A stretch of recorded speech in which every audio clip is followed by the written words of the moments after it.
Hi guys, my name is Michelle, and today we'll be talking about disulfide bonds and cross-linking and how it relates to eggs and the physical and chemical changes that occur while cooking them. We'll be using a couple different methods to cook the eggs, including placing them in boiling water to create hard and soft-boiled eggs, as well as putting them on a skillet to create sunny-side-up eggs. And then we'll be analyzing the results at the end to see the differences that occur using all three methods. To start off, we know that proteins, which are made up of chains of amino acids, are essential to all living organisms. They take part in a huge majority of bioactivity, and basically their amino acid chains are held together by certain bonds that stabilize them and allow them to act in the way they are intended to. One of these types of bonds we'll be looking at today. So the way that these amino acid chains form their bonds is through a process called cross-linking, where two molecules, each with a reactive end, come together and attach to functional groups to form a strong covalent bond.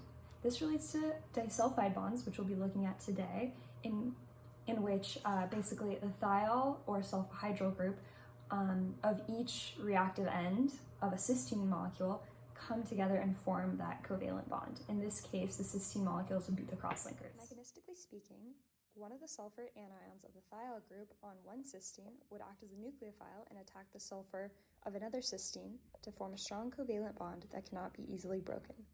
This cross-linking is important because it helps stabilize the protein structure and help it not denaturate or unfold. And this is important because a protein's folding ability determines whether it's active or not and helps it do its job properly. So disulfide bonds in specific are important to the quaternary and tertiary folding abilities of a protein. When we look at a raw egg, we basically have lots of water molecules surrounding lots of proteins that are held together by weak bonds. The water molecules on the outside are polar, meaning they have dipoles with partial negatives on the outside. This negative charge leads to repulsion of molecules, which is why raw eggs are liquid. We also have a difference in composition here, where the egg whites are made of water and protein, while the yolks also contain fat.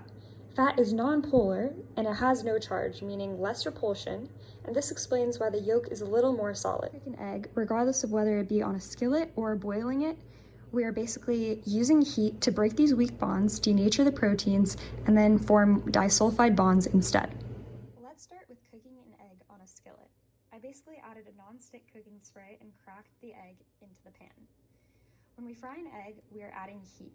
This increases the energy in the egg, causing more collisions of the cysteine amino acids in the egg.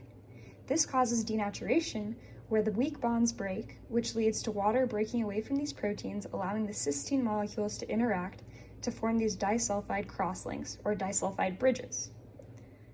Because these new covalent bonds are much stronger, the physical characteristics of the egg changes permanently to become much more solid.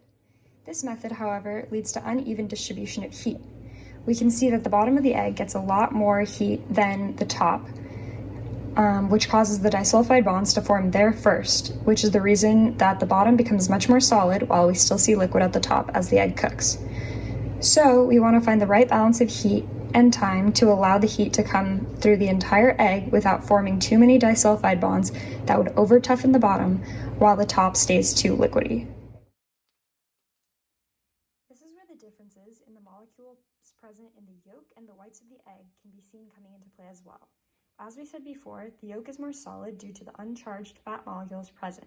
This means more heat and more collisions are needed to happen between cysteine molecules in the yolk than in the egg whites to break down the original bonds and form the new ones. That's why in a sunny side up egg, we have a runny yolk for both the reasons of uneven heating as well as the difference in molecule composition. We also boil our eggs to create hard and soft boiled eggs.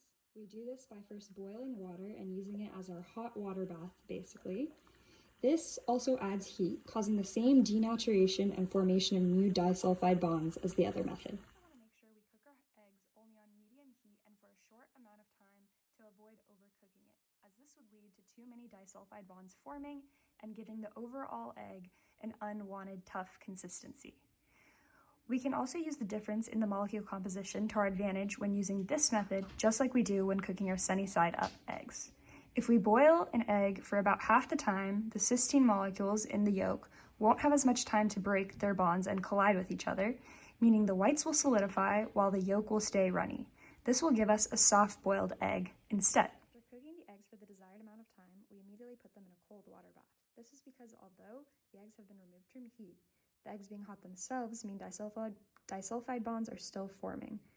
So putting them in a cold water bath makes sure that they only cook for the desired amount of time and that the composition is exactly what we want. After finishing cooking, we have our final products, being our sunny side up egg, our soft-boiled egg, and our hard-boiled egg. For our fried egg, we see how uneven heating and molecule composition allowed for a solid outer part and a runnier yolk. For our soft-boiled egg, we see how 5 minutes of even heating allowed for only the egg whites to solidify, proving that the yolks take longer to denaturate and form new bonds, while our hard-boiled eggs showed that 10 minutes of even heating was enough time for disulfide bonds to form and solidify the entirety of the egg.